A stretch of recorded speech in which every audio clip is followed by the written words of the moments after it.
Ladies and gentlemen, boys and girls, I'm the Gnarly Gnome. This is the Weekly Pint. It's the show that is not a show, it's a happy hour, an excuse for us to drink together. Welcome back to another live Monday night, 9:30-ish. How do we do? Oh, 9:38, that's pretty good. Welcome. If you're new to this thing, it's a live show. Hopefully you're new right now, listening live, because if you're listening to the podcast afterwards, you know you're doing it wrong. You don't know because you're new to this. I'm telling you, you're doing it wrong. This is way better consumed live on a Monday night to kick off the week in style, rather than some other time in the middle of the week where you're already into the roll, into the swing of another long work week. It's supposed to be live. It's supposed to be right now. So next time, tune in live, 9:30-ish, Monday nights. But welcome anyways. We still love you. Just don't love you as much as the people that are here live. It really is that simple. We talk about everything that is beer, booze, beverage news that somehow relates to my bubble here in Cincinnati. Now sometimes that stretches outside of Cincinnati because it's all still relative news.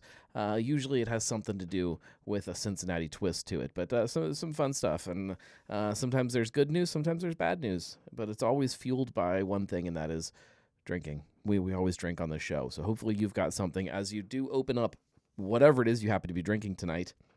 I almost drank a flavored water tonight. I've got one sitting in the fridge that is a very strange flavor.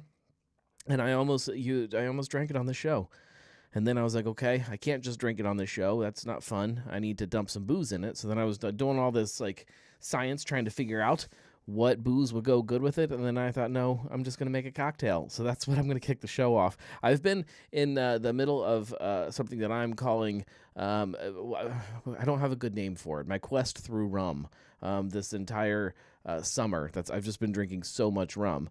But instead of the schnappening to kick off the show, we have the rumination, where I drink rum.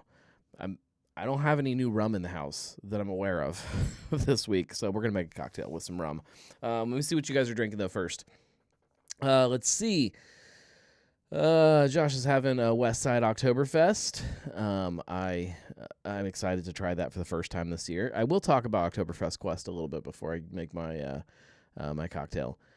Julia is having some kind of a delicious Belgian beer. She doesn't know what it's called, though, because the bottle is downstairs. Marco having a high-grain fest beer.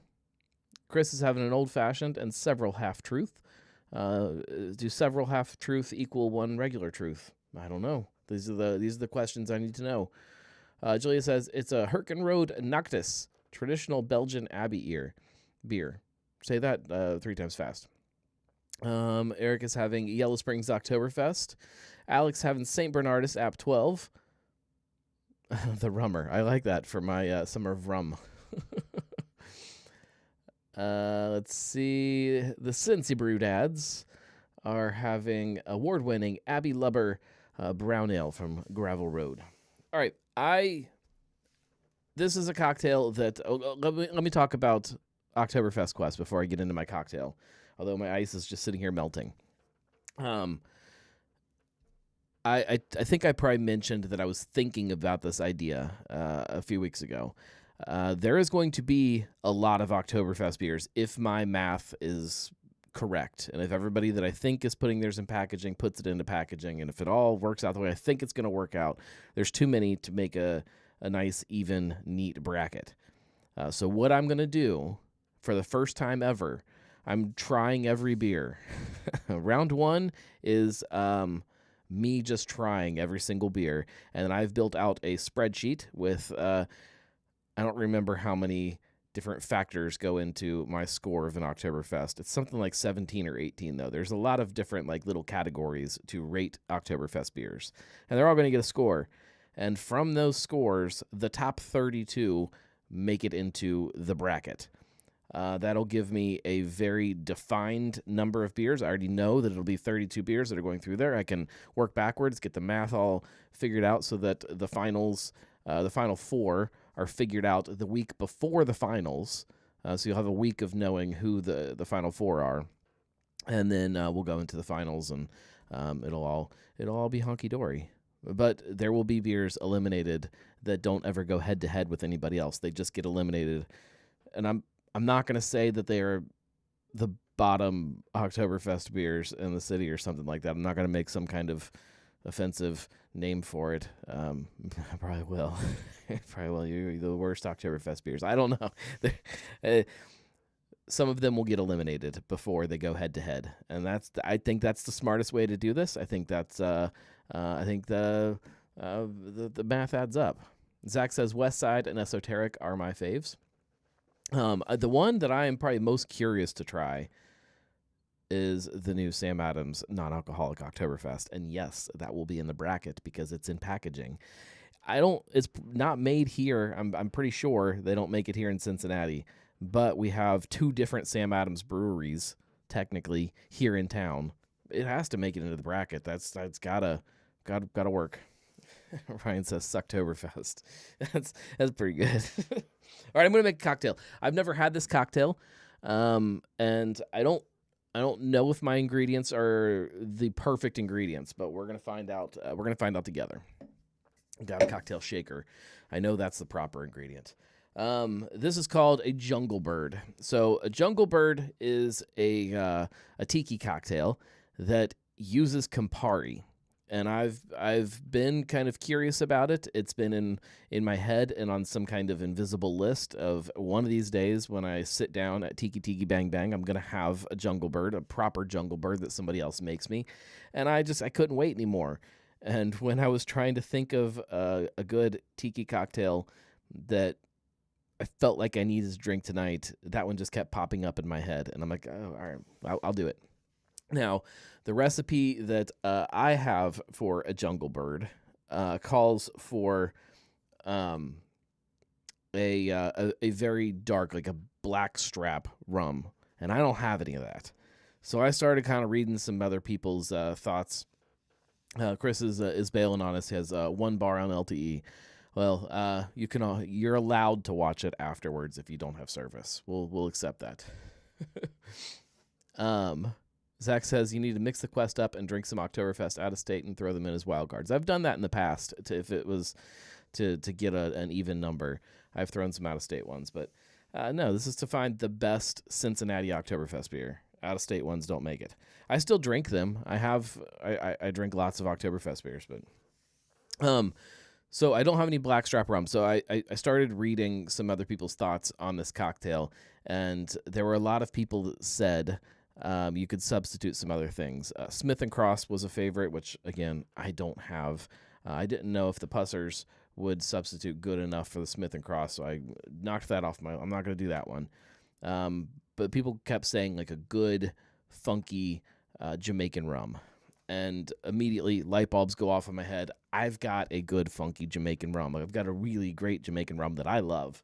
You guys have seen me drink it on here. Dr. Bird. This stuff is so delicious. It's a Jamaican rum.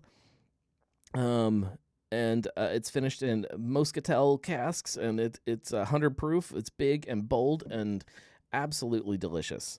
So we're going to do that one. Everything else I think is pretty straightforward as far as ingredients go. I don't have any simple syrup made up because I never have simple syrup made up, so I'm going to start with my sugar because I need to get some sugar cubes dissolving. Should be a half ounce of simple syrup, which I think works out to about 3 sugar cubes, I think.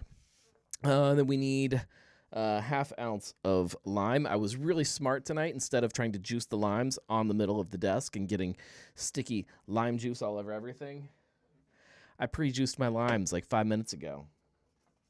See, I'm learning things. I need a half ounce of this. And if there's lime juice left over, which there's a whole bunch of lime juice left over, I juiced 2 limes. It's way too much.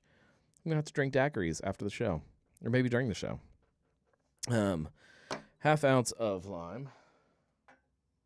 Let's see.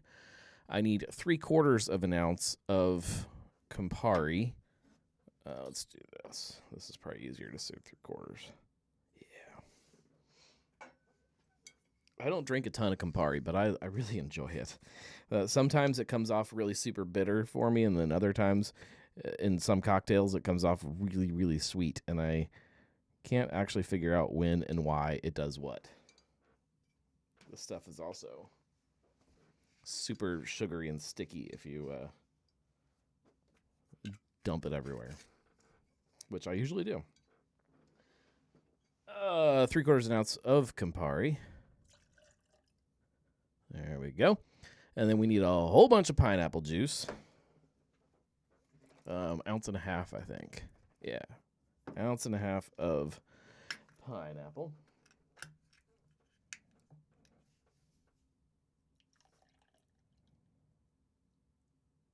I guess it's not as much as we had in our painkiller.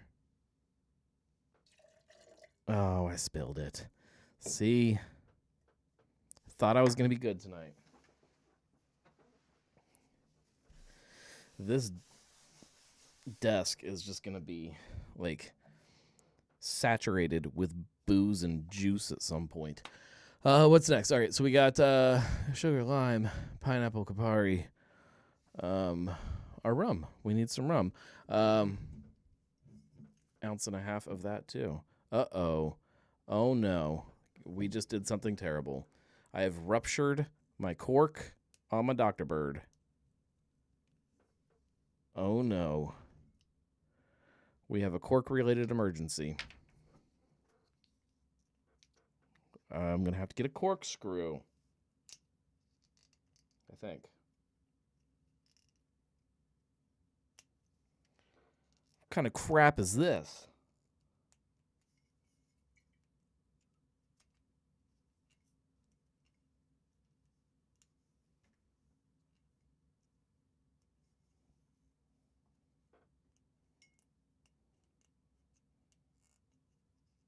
Well, this is entertaining. Oh, I'm going to lose it in the bottle. Ah. I don't want to poke it. I don't want to do this. I don't want to do this, but I don't know what. I don't know if I can. I'm gonna grab a corkscrew. I'm gonna see if I can save this.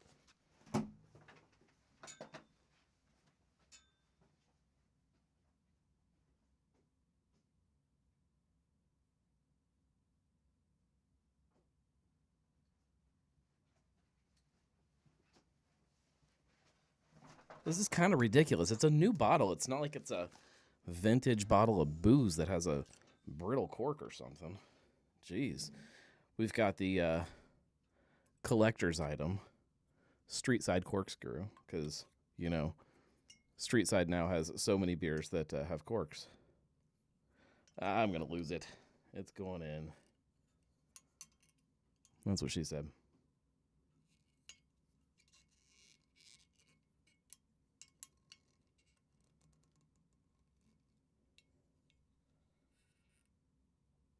Oh, no. Oh, almost.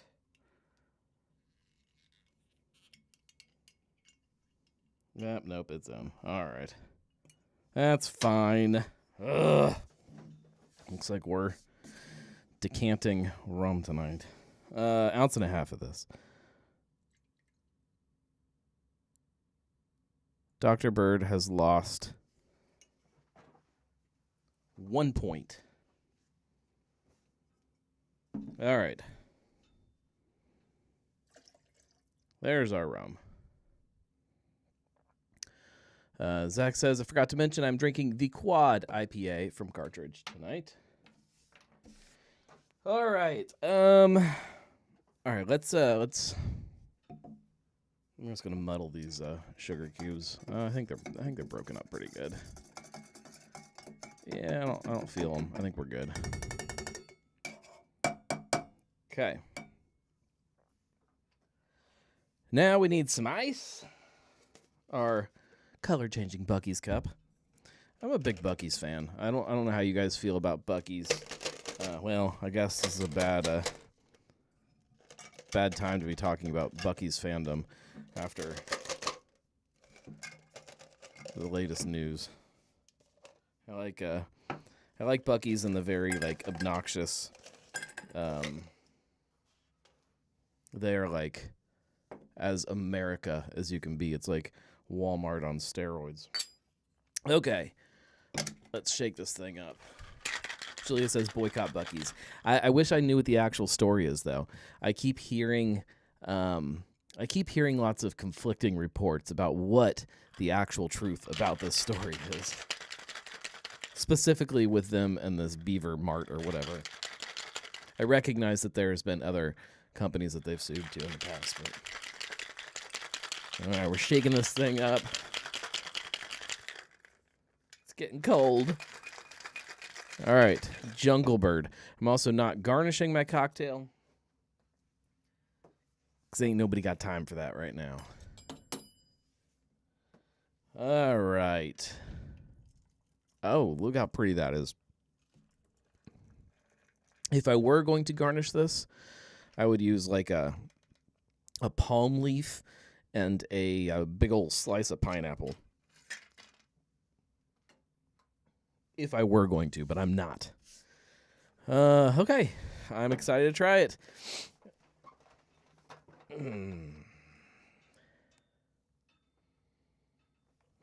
It smells delicious. The rum like jumps out, especially since I know kind of that smell of this rum. Like I get it just big and bold right in my face. Not as much pineapple as I was expecting, but we'll see. Cheers.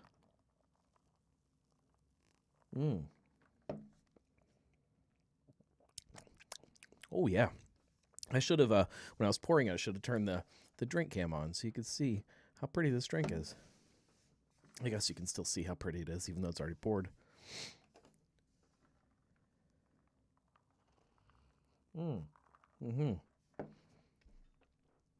There's definitely some bitterness to it, but it's kind of, it comes off as like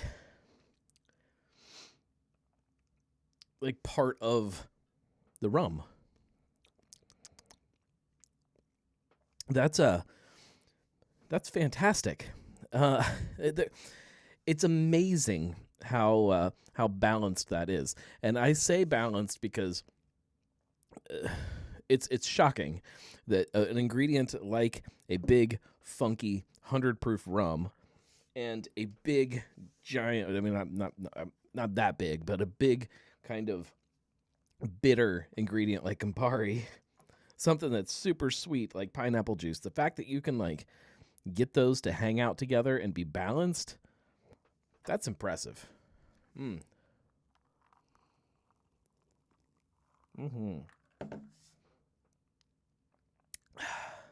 Yeah, I like that. That's like,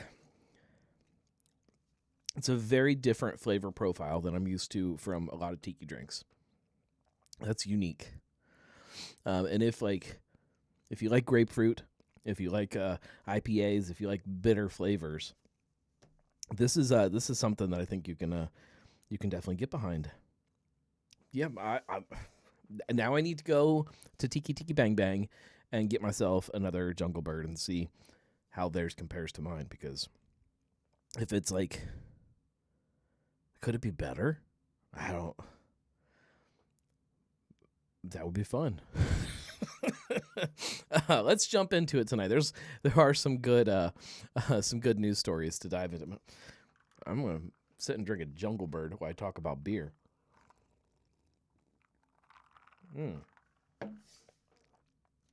That's gonna go down quick. Luckily, I did prepare. I have a beer sitting here for when this goes down quickly. Speaking of beer, let's talk about beer. Let's talk about Rheingeist.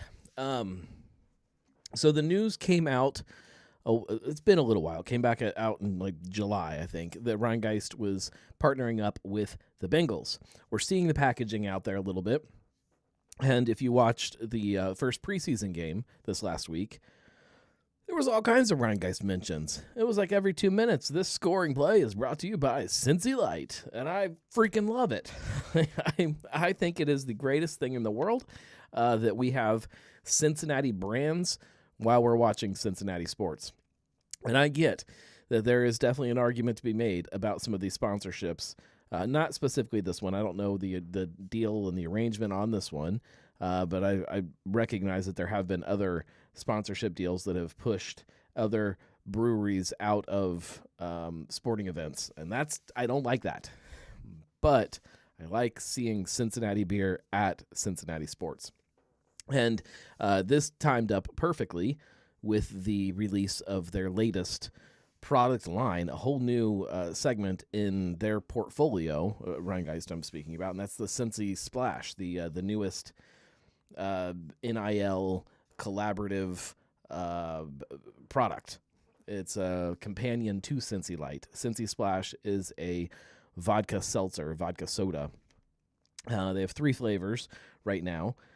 I anticipate that we could see more if it's a success. I have not tried any of them, but I promise I will.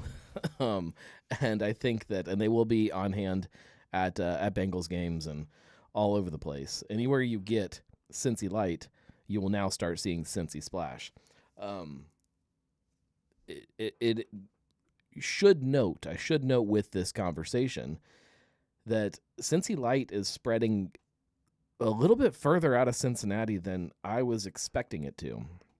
When they first came out with it and it was started doing well, I thought that it was interesting, and it was a brand that I thought would do really great here in Cincinnati and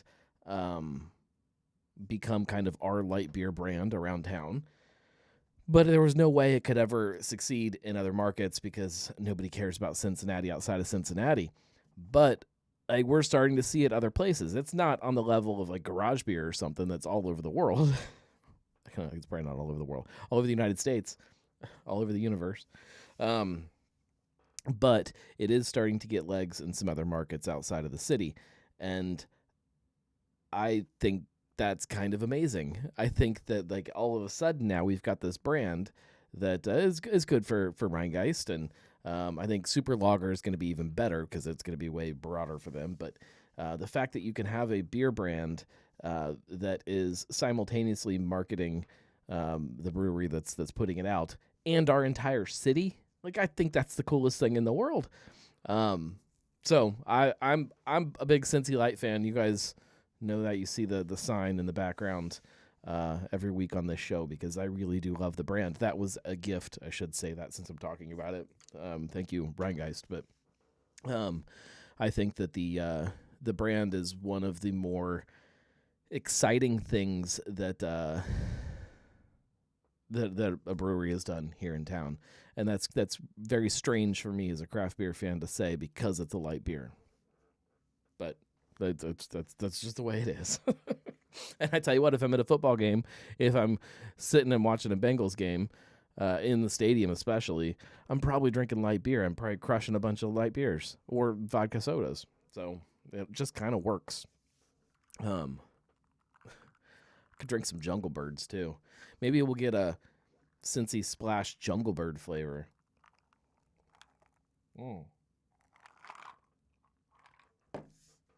It's so like it does have like a grapefruity kind of personality. That's fun. It's like Campari is a strange spirit to me because depending on what you mix it with, it pulls different things out of Campari.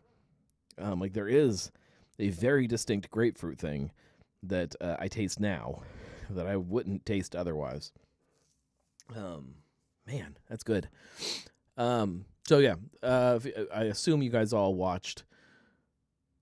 Julia says would have to be called a Jungle Cat cocktail, not a Jungle Bird, though. That's true. Just call it a jungle. I assume you all watched the preseason game, and I assume that you saw all of the mentions of Rhinegeist. I'm hoping we see more of it during games this season. It's so I'm reading my notes, sorry. I think one of the questions that I kind of had though, like as I'm sitting here and I'm thinking about sports sponsorships, and I'm trying to understand how valuable they are for a brewery. Is this something that are you trying to actually sell more product by sponsoring a sports team, or is this more of a way to position yourself as the Cincinnati brand? I think it's really interesting that they are using Cincy Light as the thing in the stadiums that they're marketing. I mean, it makes sense, but you don't see a lot of mentions of Truth or things like that. I mean, obviously in stores, like you see it in the picture down there, Truth is branded with. Oh no, it's not in that picture. They have a Truth variety pack that's branded too. That's Cincy Light Lime. But during games, you're hearing just a lot of Cincy Light, Cincy, and it's really kind of pushing Rheingeist as the Cincinnati brewery.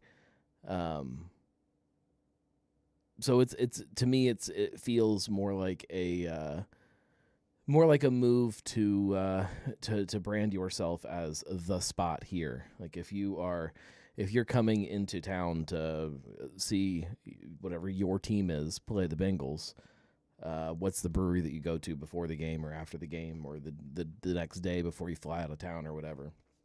It's Rheingeist, and that's I think what they're doing.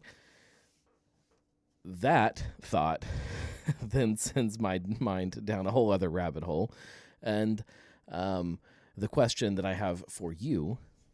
Hopefully you can chime in on the chat and tell me, or you could also call in. The drunk line is active, 567-70-DRINK. That's 567-703-7465. Is that right? I don't even remember the number. 70-DRINK. Oh, there it is. Somebody's calling. Hey, you're on the Weekly Pint. Who is this? Hey, who is this? Hey, Zach. What's up, buddy? Oh, there we go. Hey, Zach. Hey. So my question for you, Zach, if somebody is coming into Cincinnati to watch their favorite team play the Bengals, we'll say you've got some big Packers fan, wears this big thing of cheese on his head. He loves the Packers. Packers are playing the Bengals, and he's like, "Hey, I'm going to go to the game." And then I've got the next day I have 3 hours to kill before I have to get on a plane. I can go to any brewery in the city, but I can only drink one beer. So probably not 3 hours. I got a half hour. I can only drink one beer at any brewery in the city. What is that one beer that you would say represents this city the best? What? I don't know if it's the best of the Cincinnati. It's something I would choose and recommend. I don't know if it's one beer, but a selection of beers. No, one beer. My answer is going to be 30. You got to pick one beer that you think like speaks to what Cincinnati is. I don't know that it's. I don't think it's Cincy Light. I don't think that, as much as that's a great brand for the city, it doesn't say anything about Cincinnati. Now, here's my question. Well, okay, so I don't know if necessarily it says anything about Cincinnati itself, but if it is, it depends on if it's available. Because there's two answers I'm going to go with here. The first answer is going to be something that's going to be pretty much available all the time, and that's going to be Third Eye Jelly Brain. Okay. Just because Third Eye Brewing is my favorite, but Jelly Brain has always been that staple. Like it's like that staple IPA. Like most people go, okay, I've had Jelly Brain. Okay, that's awesome. I mean, of course, I don't know. See, you also have to be an IPA fan too. But then again, if it was like a seasonal thing, I would still say Third Eye, and I'd probably say one of the most best gems that they have is probably Kelly's Private Stash, his barley wine, and that's the one I would pick if it was. So you also have to figure out what season it is, what time it is. We'll pretend every beer is available. Ryan says, "Go grab a Little Kings." Kelly's Private Stash, and Kelly's Private Stash is it. That's a good choice. Ryan says Little Kings, and I think that's a good choice. I think. Okay. Well, yes. You could send somebody to Arnold's or Herb and Thelma's down in Kentucky, one of those places that like Little Kings is part of their personality, and just sit and crush some Little Kings. I think that's a good choice. send them up I mean, to that's a good Brink choice and have a because that would be Muzi. representing Cincinnati's history. Yeah. That would be a good choice for that. I mean, as a personal choice, that's what I was picking. I would just say Third Eye in general, just because, and it's not just because we've done collaboration, blah, blah. Kelly does the best. And now that they got Alex, it's going to be even better. It's going to get even better, dude. You got Kelly and Alex at the helms of brewing beer now at Third Eye. I can't wait to see what Alex is going to do. I just listened to, in fact, I was listening to, as usual, Blake's podcast, where once again, Alex was on there with a couple other people from Dayton, and I saw. Wait. Slow down. They were not a couple other people from Dayton. We need to make this clear to anybody that's listening from Dayton, Ohio right now. Okay. Middletown is part of Cincinnati. They are ours. I'm so sorry. They sorry. can. Not Dayton. You can put them into your passport, and people can come down from Dayton to Middletown, which is part of Cincinnati, and hang out and have some beers. I apologize. But you've entered into the Cincinnati bubble when you get to Middletown. That's our bubble. Okay, I'm throwing it out there. I apologize to Wes from New Ills, and I'm sorry, I don't know everybody else's Dan from name, Gravel Road, and of course Gravel Road. Yeah. Yes, I say I don't know Dan, so I can't speak. I've never been to Gravel Road, so I can't speak on that behalf. It's on my list to visit at some point. There's still a couple breweries that I'm like, oh shit, I gotta check those out. Yeah, make a point. I will say, first of all, I called in and I did not know about the Cincinnati thing because, unfortunately, like I said, I was watching the Packers game during the Bengals. I just saw the unfortunate, like Joe Burrow sacks a couple times, but whatever. That's preseason shit. But I did see they won, but we got our asses handed to them. At least the Bengals won their preseason game. Packers did not win their preseason game, but that's again preseason, whatever. But for one of the things I want to call about was the fact that I did not know Ryan Geist, Cincy Light, was doing a collaboration with them, pretty much sounds like. And with this Cincy Splash, is that what you called it? Yes. Is that correct? Yes. Yes, and I will now have to find it, which, by the way, I hope Jason at Higher Gravity, which you guys all record Truth, Beer, and Consequences at, or whatever, Todd, whatever. You guys recording there, hopefully Jason gets those, because I usually like to go pick up a couple singles from Higher Gravity. Okay. I know he's been picky choosy about stuff. So I have not seen them in stores yet, but I assume that they will be there very soon. There's 3 flavors. There's black cherry, peach, and pineapple, or the cuvee, which I call Cincinnati fruit salad. That's what it's called. Cincinnati fruit salad. Yeah, it's Cincy fruit salad. How about you fruit salad splash? Can you throw fruit? Well, you gotta throw the tiger in there somewhere. You gotta like a tiger splash. No. Just because it can live outside of Bengals games too. Like you could drink a Cincy fruit salad splash at a Bearcats game, and that's okay because you just cuvee them all together. True. That's true. You got to find some kind of vessel to dump them into. So I recommend always. Well, is it kind of like a vodka seltzer type thing? Yeah, I recommend when you go to any kind of sporting event, you always have to put a Kroger bag in your pocket. That way you can pull the Kroger bag out and turn that into a drinking vessel. Then you pour your 3 different Cincy splashes into the Kroger bag, and then you tie it up and you cut a corner off and you just suck out of it like a teat and drink your Cincy fruit salad splash right out of the bag. That's how you do it.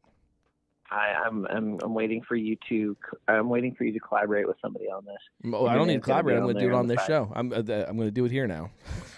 I'm going to build some kind of contraption up here that holds my Kroger bag so I can drink out of the teat just while I'm talking to you guys. It'll hang right next to the microphone. You got the microphone here, teat right here, and I can drink my Cincy fruit salad splash. Well, that sounds science. I would drink it. It's all in the name of science. All in the name of science. And here's the lead way on that. The last thing I wanted, the second thing I wanted to call about, speaking of collaboration, even though I know not a lot of people take the time to go, oh, okay, that sounds good or not, but we just collaborated with my group, Facebook group I always mention, 513 Craft Brew. We collaborated with the big known brewery called Esoteric out in in New York City. And they finally released it. Unfortunately, Equilibrium. Yes. So if no one's familiar with Equilibrium, they do a lot of good IPAs and stouts. Stouts are really good too. Unfortunately, we don't get a lot of their stouts because they don't distro their stouts as often as they do their IPAs here. But that was one of the reasons I got hit up on Instagram for one of the people who do marketing. We were kind of, it wasn't like we were actually part of the process like we were with the Meanwhile and Sharonville. Unfortunately, we obviously can't go traveling. Oh, you could travel to New York, but it would be a thing. But I came up with a flavor. I kind of talked to a few people, not a lot. I should have probably talked to more people to see what they would like. But I was looking for a summer theme. So we have an IPA. It's a milkshake IPA. And the head brewer and the lady that her name is Melissa, I believe. Yeah, Melissa. And we were talking about what we're going to do collaboration-wise. And so the beer is finally released. And what it is it's a milkshake IPA with watermelon and marshmallow. Okay. And it is called Between Two Cities. And thankfully, Tom from our group, designed us a 513 Craft Brew logo because I didn't want to have to keep on using something that was copyrighted off Google, which was some pirate guy, whatever. But he created something because he used to be a graphic designer. So he created something for us. So they slapped it on the side of the can, have a really cool art can. If you guys follow the group, not everybody does, I know. But if you get a chance to see it, I also posted on Instagram. They are now up for sale, $22, I believe, for a 4-pack. And you can go to their website and order it. Unfortunately, it's $25 for shipping. But if you order more than 6 things. Get together with a bunch of friends. And you know, now, yes, well, that's what we're doing. Also, so if anyone's interested, I'm kind of whoring this out, sorry, right now. But if anyone's interested in the group, Tom is taking people as a group of pool of people, so it doesn't cost so much for shipping. Right. So what I see here is if you order more things, it's only like $7. So if you order like 5 or more things, it's only like $7 for shipping. So the shipping goes down the more items that you order. Right. So if you get a whole bunch of people within the groups and people who want to order stuff and want to try the 4-pack, I want to try to get that out there. Hopefully people might buy it. Some people might not like the idea of having marshmallow and watermelon in an IPA, which is okay. I understand. I've gotten mixed reviews about it. Some people are like, oh, tell me how that is. I've got some people say I'm in. So if you guys do want to collaborate with us, Tom is taking people's orders so you guys can get, so it can be a whole. Unfortunately, like I said, if you want to just buy the 4-pack itself, it's 22 plus 25, which is pretty expensive, but we are taking pools of people so they can order it. Yeah. And get it sent to your house. And we're all, I mean, they're sending me a case, obviously, because of the group and to give to the people who are part of it, like the main administrators and stuff. But I kind of wanted to hoard that out. Sorry, I don't know if that's the right word to say. I kind of wanted to push that out and try to get people maybe interested in it. Hopefully maybe somebody's interested. I know the Cincy Brew Dads liked they reshared it on the Instagram. Equilibrium did because they tagged me and I was a collaborate tagger or whatever. It's just kind of a big deal because it's a big brewery that people know about over in New York, and it's a small little Cincinnati Facebook group that I started 6 years ago. And I've been reaching out and collaborating more with people, and I'm getting ready to collaborate again with Kelly again for another Third Eye beer that comes out. So I'm just super excited about the collaboration. So if people want to find somebody else that can jump on to an order with Equilibrium, get to the Facebook page, go to 513 Craft Beer, and get on there and brew. You got to do. I want to be Craft Brew. Oh, gotcha. And they can find somebody else that's putting in an order, and you guys can get together and make it so it's not super expensive, because that's a lot of money. $50 to get a 4-pack of beer is too much, but you get enough people together. Unfortunately, that's the thing. Unfortunately, that's the thing with getting beer that you can't get around here. It's not in distro. Right. Unfortunately, they were telling me that it didn't fall in the lines of when it was supposed to hit distro. I talked to Jason at Higher Gravity. Everybody was talking about getting it, but then they told me our lovely distribution people, blah blah blah. Ohio didn't hit the Ohio distribution in time. There's a whole reasoning why they couldn't do it, which kind of stinks because I was like, okay, you guys, originally they were like, we're going to make an event out of this. But now they're like, oh, you can only order on there, which is whatever. I just wish they would have been able to get it at the stores, because I had a couple of people who are interested in it, but now they can't get it because they have to go through the distro chains. And of course, distro is a whole nightmare in itself. So. Right. All right. Well, thanks for calling in, Zach. Anyway. I'm going to open up a beer. No, you're good. Go drink a beer, because I want to see you drink more beers than these cocktails. I want to see 5 beers. You didn't like my Jungle Bird? October. Okay, Jungle Bird was cool. It was a good drink. Now you got to go find it here. Here's your mission if you choose to accept okay, it. Go find an Oktoberfest. I don't care whatever Oktoberfest you don't have that's not part of your lineup. Go find an Oktoberfest right now, drink it for us, and let's cheers it up. I will be drinking an Oktoberfest for you tomorrow. Okay, we'll do it, and then you make a video and say, this one's for you, Zach. I don't know about that. Okay, fine. You can go. We'll see. This one is for you, Marco, and Julia. I'm not going to do that either.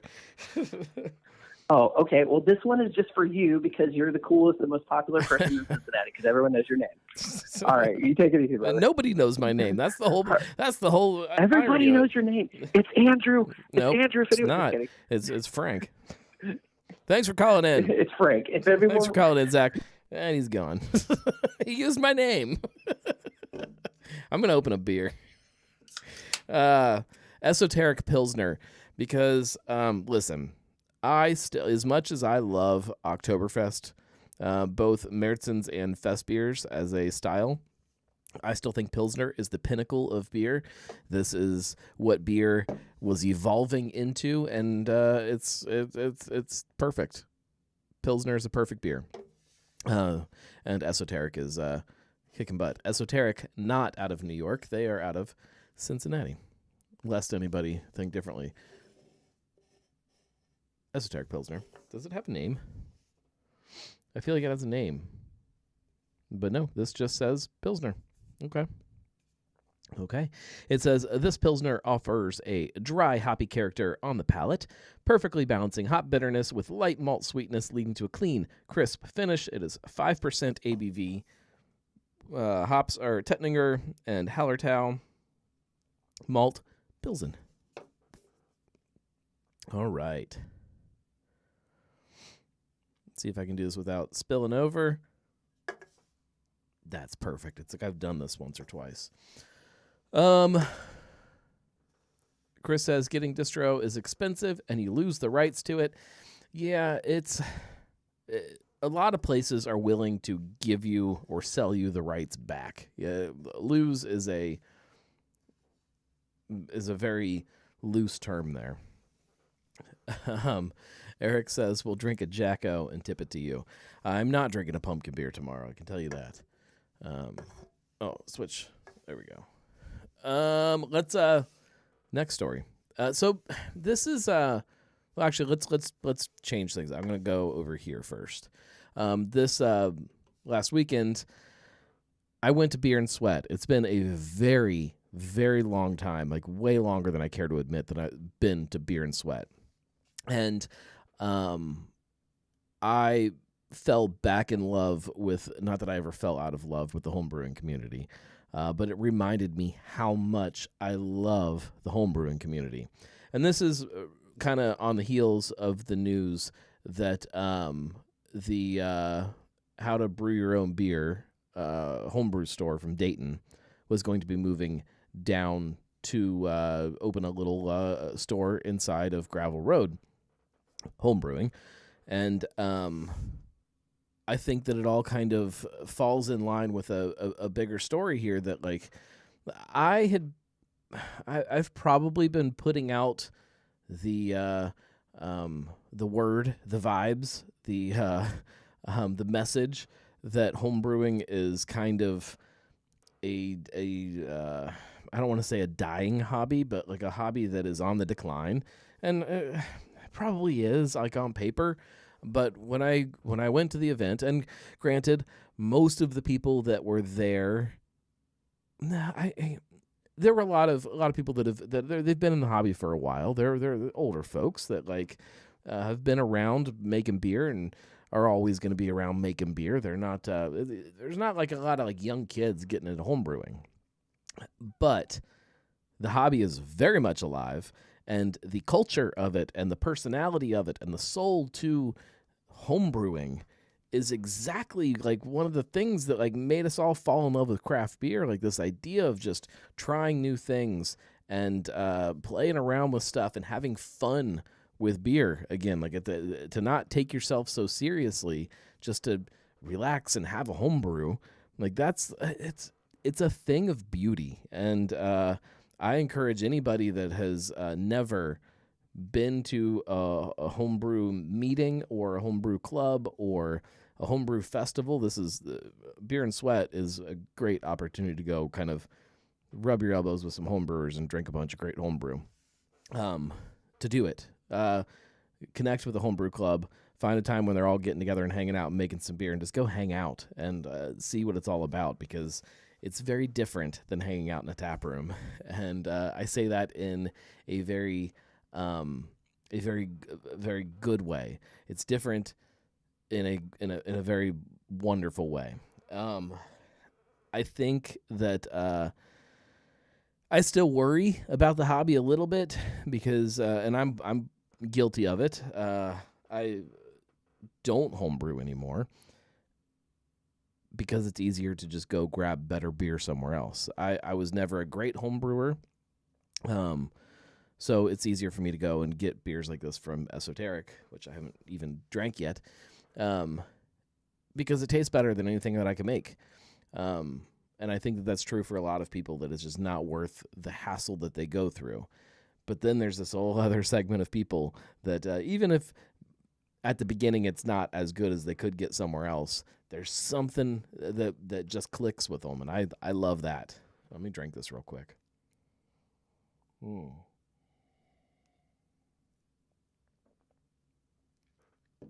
Super floral. Oh, so good. Such a good beer. Nice little like a crackery malt to it. Yeah, that's a good beer.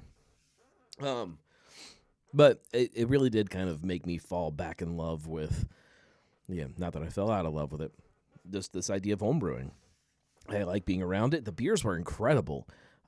We should hats off to everybody that was at Beer and Sweat. Every single beer that I had was delicious. I didn't have anything in there that I'm like, yeah, that tastes like a home brew. That's that's not very good. Everything was great. Beers were awesome. Had some stuff that like I would love to keep drinking and have more of. So hats off to everybody that had stuff on tap that I drank because it was good. If you've never been to Beer and Sweat, make note next year. You need to go. you really, really, really need to go. I need to make it so that I can spend more time there next year. I was kind of falling in the middle of some other stuff that I had going on, so I didn't get to spend as much time as I wanted to. But yeah, it was great. Such a great festival. But I wanted to mention that because I think I've been a little harsh, and I probably still will be a little harsh on kind of the status of the home brewing hobby, but it's still alive and well. I wonder if like the underground nature of home brewing is part of what makes it so great. Chris is camping for anybody that has not figured it out, and he says the loon calls are creepy. There are no loons calling here at my house. I think that like the scrappiness, the extra scrappiness. I mean, craft beer is already scrappy enough, but the extra scrappiness of homebrew on top of kind of the craft beer culture, if that's what makes it so great. So I don't maybe like it not being super popular helps it be amazing. I think there might be something to that. Anyways, moving on. That's just a quick little hit there with that. I wanted to mention how great of a time that I had at Beer and Sweat. There's a new bar opening in Cincinnati. This was the former Five Kitchen and Bar. They closed and are opening a new concept, Bar Rosso. They just announced the other day kind of what the concept is. The idea is one food item. So you get there and there's a flat fee. I think it's like $50 for your food. And you get salad and bread and then all of the fries that you can eat and steak and frites. And that's it. That's their whole menu. Salad, bread, steak, fries. On top of that, they are building out a cocktail menu that is heavily influenced by vermouth, by what do they say? Vermouth, gin maybe? No, vermouth, martinis, Negronis is kind of the three buzzwords that they put in there. I love this. I love this on so many levels. Now, $50 is a little expensive. I'm not going to go there and I can't have a snack because there is no snack option. It's just $50. That's it. Now, with that being said, it's all you can eat. Fries. I can sit there and eat fries. I can eat $50 worth of fries. I can make that work. But the cocktail side is what I'm really interested in. I'm thinking back to like pre-COVID, and that's how long it's been since I've been down to Asheville. And one of the things, there's a couple things that I really love about Asheville. I love the beer in Asheville, but what I think is exciting about a city like that is that because the beer scene is so amazing, you've got these other things that are opening up. You have multiple places making cider, which is cool, but a gimme. When you have a very big beer scene, you're going to get cider. Then they have a sake brewery, which is not normal for the United States. You have a bar that is the one that the reason I'm going down this rabbit hole. There's a bar that's attached to an Italian restaurant that is all focused on like vermouth and amari and things like that. Drinks that like Americans, we don't really like drink that much of. And you've built out a bar program that's dedicated to them in Asheville, North Carolina. And I remember like the first time I went in there that I was amazed that this could exist in a city. And I'm hoping that this is our answer to something like that. A bar that has a personality that is unmatched by anything else in the city or the region. A place that people go for something that speaks a different language than anything else is speaking. And I think it's got potential for that if people can get on board. Now, I don't know why people wouldn't be able to get on board with martinis and Negronis and some fun little vermouth cocktails. If you're not into vermouth, just try, go to a bar, like a good cocktail bar, and get yourself vermouth and soda water and just start getting into it because it is so good. I think it's exciting. Let's see. Kenny Brew Beer says that the Michigan Homebrew Festival is sold out for this year. It's this weekend. 18 clubs serving beer and food. It's an amazing event. Beer and Sweat has been around a long time. Homebrewing needs some younger people to get involved. A great hobby. I agree. I don't know how you get people involved though. I don't know how you convince young people to make your own beer when we have so many great breweries. I think going back to this Bar Rosso thing, everybody's talking about how, you need to find your niche and your piece of this whole thing, and then stick with it. And I keep seeing people that will just try to do everything and try to create menus that have something for everybody and this and that, and we've got wings and we've got pizza and we've got burgers and we've got tacos, and it's all on the same menu.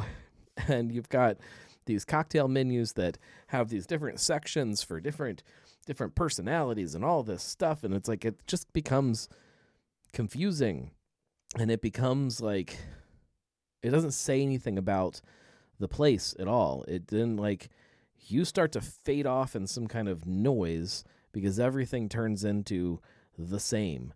And when you have a place, and I don't know that Bar Rosso is going to be great. I hope so. But when you have a place that has some kind of personality, it becomes when you're sitting with your friends, you're like, where are we going to go tonight? This place has this. This is really good. And we want to go enjoy this thing. It's like if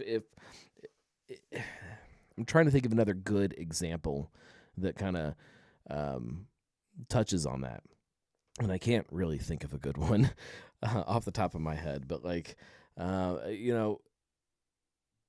there are far too many places right now that try to be something for everybody instead of figuring out who they are and then just doing that better than anybody else does that thing. And I think that this is a recipe for a very exciting bar. As long as people get it, as long as people understand. I really hope they do, because I want this. I really want this to work. This sounds like the kind of place that I can have a good time sitting and having a couple cocktails and a dinner. Look, steak and frites, come on. I was very vocal, and this goes back a little bit, and this is not to the same level, but when Just Frites opened up in Listerman, I was so excited about a restaurant, a food concept, that their menu is centered around French fries. It's something so simple that everybody loves. I think it's brilliant. And maybe like you'll be able to go to Bar Rosso and just get fries. You don't have to go with the steak too, and get a cheaper option that way. That's possible. Or just get I'm not going to just get a salad. That's dumb. I don't want just a salad while I'm drinking. But fries, I could eat some fries.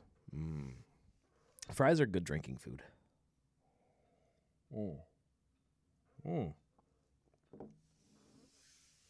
Northeast Ohio Craft Beverage News says, "Hi, Gnome.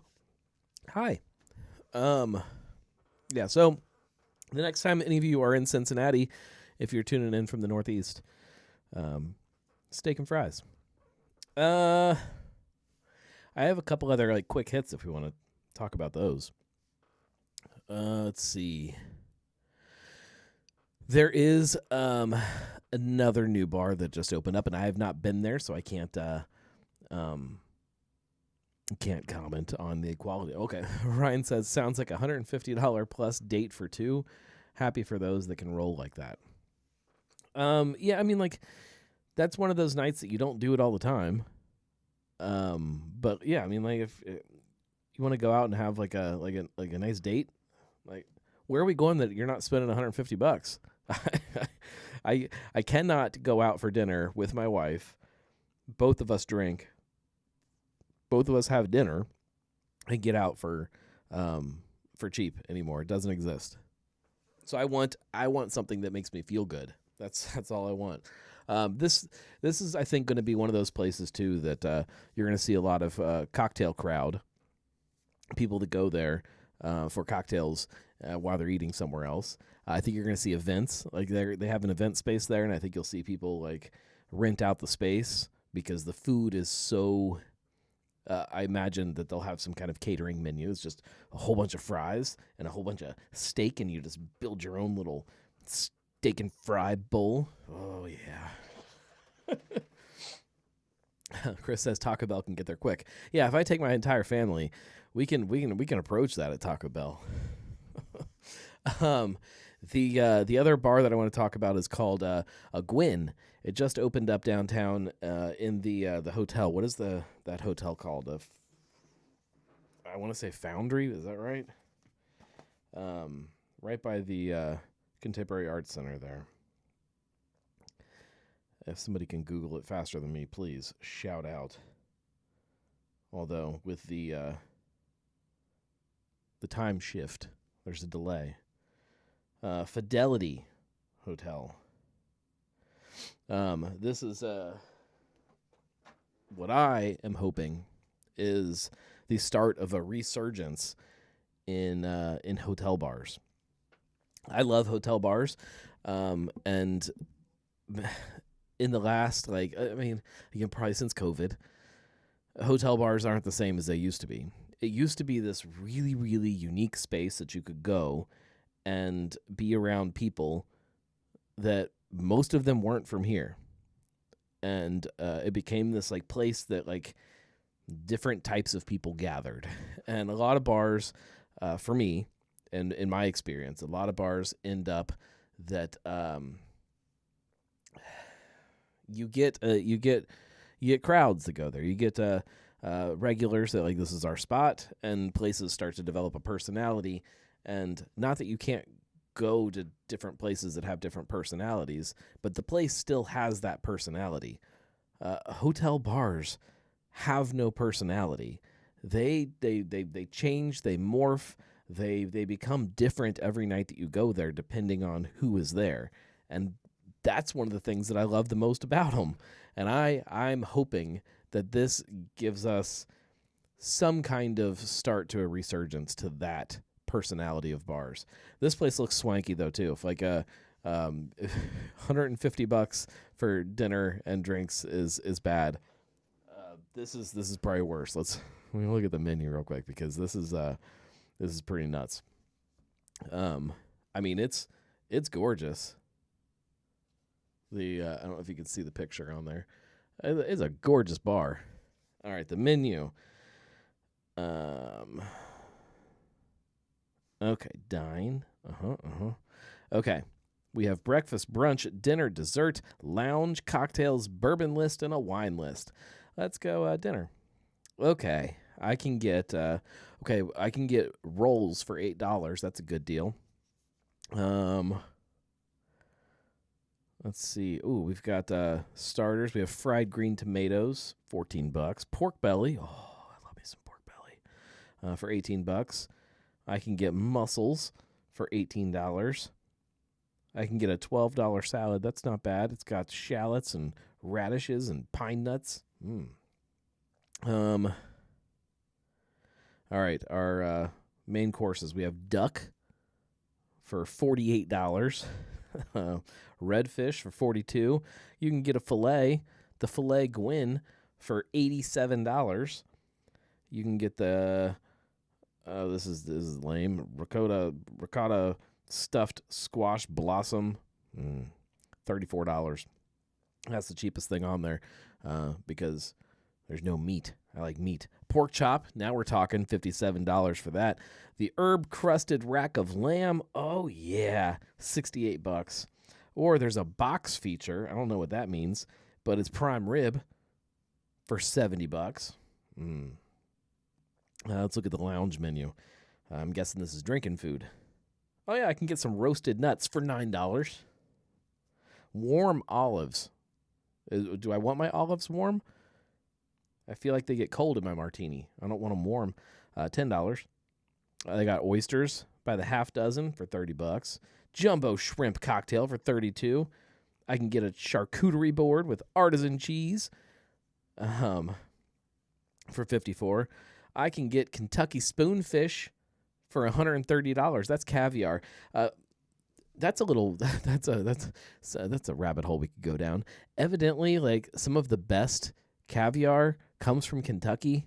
I heard that the other day, and like, I have not actually done any digging into that, but this backs that up a little bit. This is some evidence of that.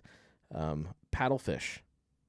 This is paddlefish caviar, egg mimosa, creme fraiche, pickled shallot, chive, cornmeal, bellinis.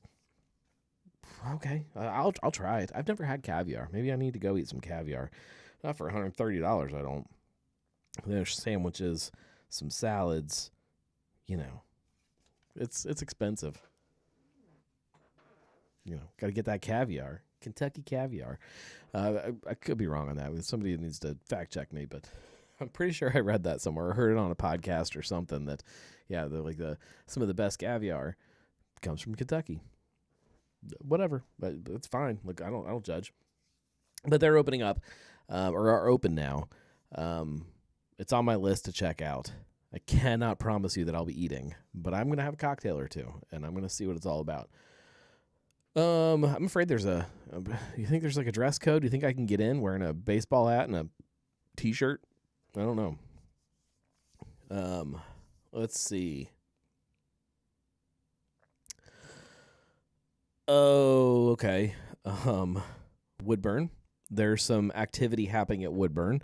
Rumor on Reddit seems to be that somebody has purchased the space. It seems like somebody has purchased the space. There's a sign up that says something is coming, to stay tuned.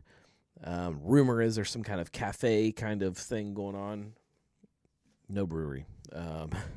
But that's probably for the best. Depot's got its food partner up and running. Garage Beer. We got to talk about Garage Beer real quick. Garage Beer Apple, Gapple. Gapple is out there.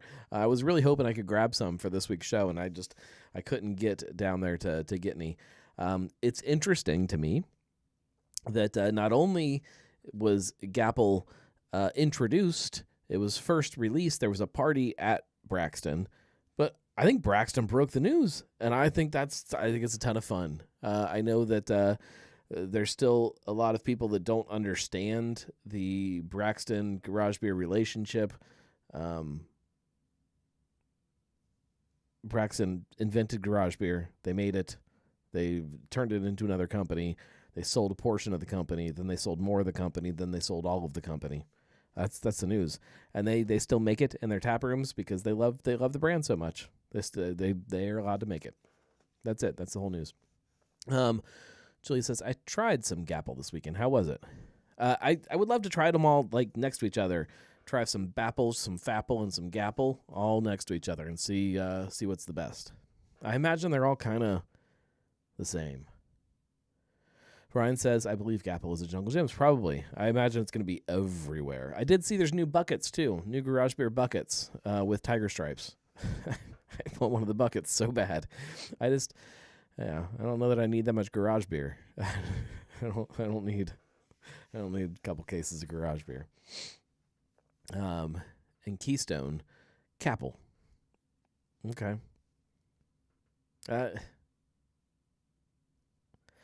Julia says it was okay. Apple Jolly Rancher-esque. Not my thing, but it has its place. They're all kind of that way. Like, I think they're all just kind of candy-like. I don't know that, like, apple beer is my thing. It's a very interesting flavor profile for me. And I don't, like, if you throw, like, maybe some cinnamon or something in there, maybe I can start to get behind it as a fall seasonal, which is nice that Gapple is falling into the fall instead of summer. But like when you're releasing Bapple at the beginning of summer, like that's not apple season. None of it makes any sense to me. Like I don't. It's not like refreshing. It's not. If it was like, I don't know, lime,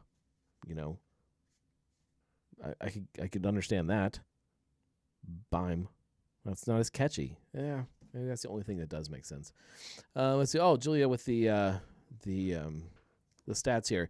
Kentucky produces highly praised wild-caught caviar, primarily from paddlefish, locally called spoonfish, and hackleback sturgeon. Ooh, hackleback sturgeon harvested from regional rivers like the Ohio, Tennessee, and Cumberland. While traditional connoisseurs often reserve the best title for imported Caspian sea sturgeon species like Ostra or Beluga, Kentucky caviar is globally unique as one of the few entirely wild-caught caviars available. Boom. Look at that. Kentucky doesn't just make bourbon. They harvest fish eggs.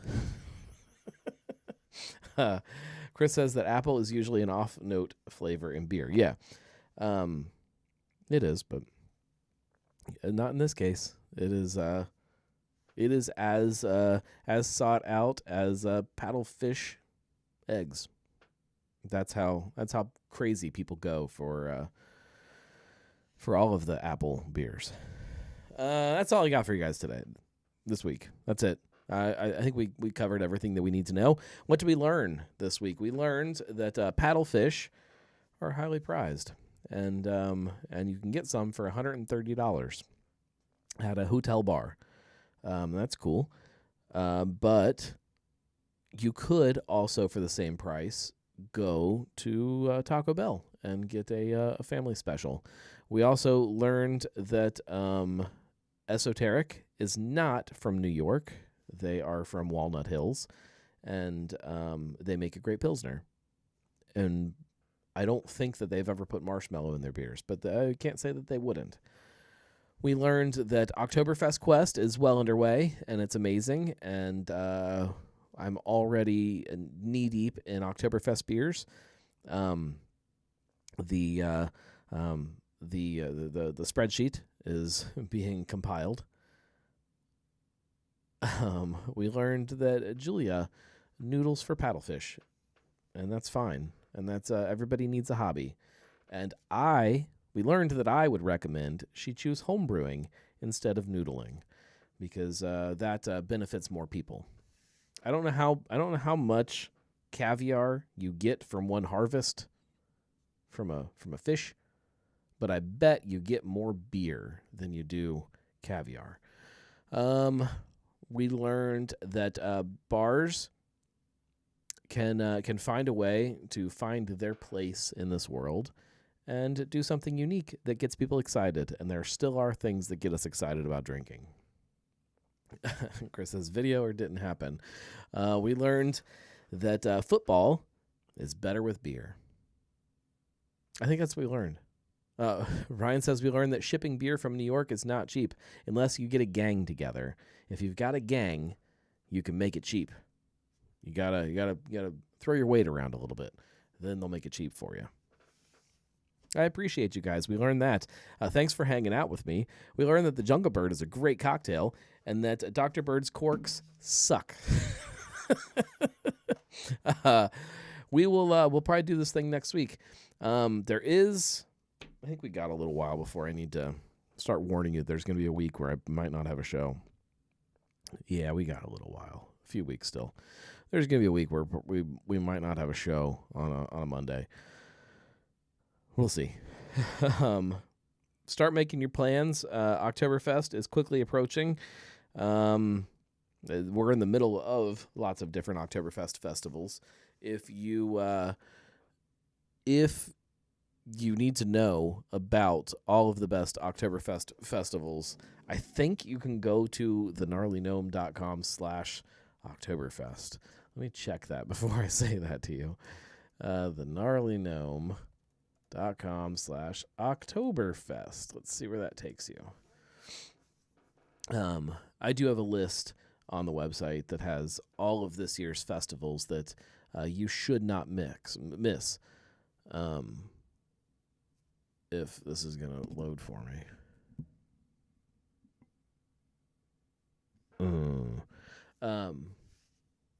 We'll make it work. Julia says, already said it's canon now. Yeah, we'll make it work. Yeah, so go there and find all of the festivals that you need to go to. That'll get you there. It pulls up like a generic page, but right now it's got a festival page from 2023, so I'll have to fix that. Or maybe that's just because my cache isn't cleared out. That's fine. We'll fix everything. Everything will be fixed. But yeah, there's some great festivals. There's lots of great ones. You've got Germania coming up in like 2 weekends. And then the big one, Oktoberfest Cincinnati, 50th anniversary. They just put up tickets for their VIP experience, which is like $100, depending on what night you go. And you get food and a bunch of beer, and it's a good deal. Shot of Jaeger. It comes with a shot of Jaeger. That's the VIP experience that we all need. Thanks for hanging out, guys. We'll do it again next week. Same time, same place, 9:30-ish on Mondays. If you like this, if you like any of the stuff that I do, go to thegnarlygnome.com/support to become a Gnomie. It helps all of this stuff work. It helps all of this happen. And every subscription now comes with a subscription to Cincy Drinks Magazine, which is coming out.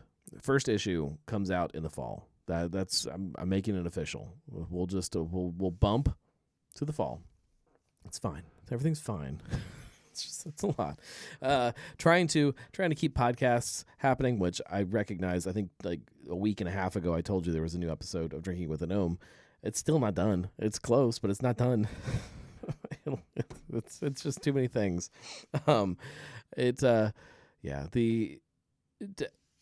Taking on a new full-time job is great because it means that all of the energy and money from the business can now just support the business. But time is still there's only so many hours in the week, and my kids are back to school now, and that creates a whole. We got to figure out the schedule again, and it's been crazy. It's fine. Everything's fine. Fall. But stay tuned. It's good. It's coming together. It's good. We're editing. I scrapped one article, and I'm gonna rewrite something for that, and it's gonna be good. There is not an Oktoberfest article, though. I guess if I'm releasing in the fall, I should probably write something about Oktoberfest. See, now I'm rethinking everything. I think too much, and then, then it'll take longer. We're not going to do that. We're not going to do that. Ryan says, tomorrow night, everybody go to Kolsch Night or come to Matry Parks and Rec if you aren't camping. Even if you are camping, just drive back and then go back. It works. We'll see you guys next week. Thank you very much. Yeah, Kolsch Night, Matry Parks and Rec. The Cincy Brew Dads are recording at Parks and Rec if you didn't catch on to that. We'll see you guys then. Thanks, everybody. I appreciate you. You're awesome. You're the best podcast listeners that I've ever known. Thank you. See you next week.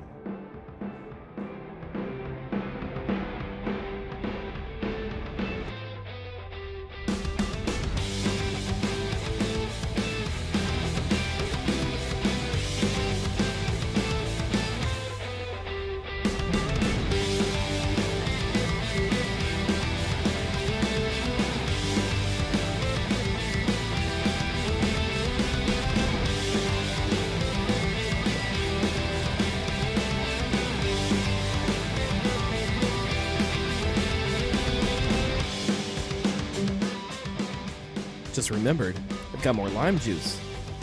It's daiquiri time. Got to drink a whole bottle of Dr. Bird, too. Gonna need more lime juice.